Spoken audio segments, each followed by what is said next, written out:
unbearable. I will never forget the day my father made that decision. It was the day we lost our home. We had always been poor, but we survived. My father, Martin, worked hard on the farm, and my mother, Gladys, did what she could to support us. My siblings and I, Gabriel, Rita, Gift, and Nelson, never had much, but at least we had each other. That day, my father met an old friend, Matthew. They hadn't seen each other in years, and at first, their reunion seemed joyful. But then Oki looked at my father's worn-out clothes and the farming tools in his hands. He asked, almost like a joke, "Why are you still suffering like this?" My father just laughed, but Matthew wasn't joking. He told my father that instead of breaking his back in the sun, he should come work for him. He offered my father a job as his driver and my mother a job as his house help. He said we could all live in his house. I remember the silence that followed. My father's face tightened, but he had no choice. We were barely surviving. That night, he told us we were leaving our home.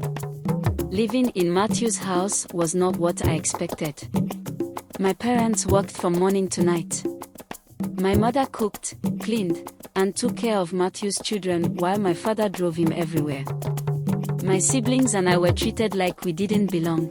I hated it.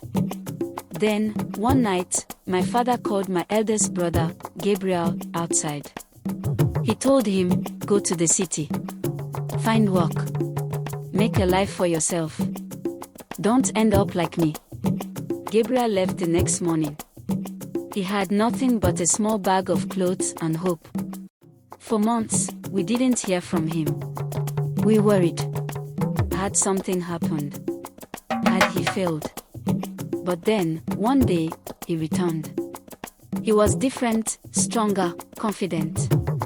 He had found a job, saved money, and now he had come back for us. We packed our things that same day.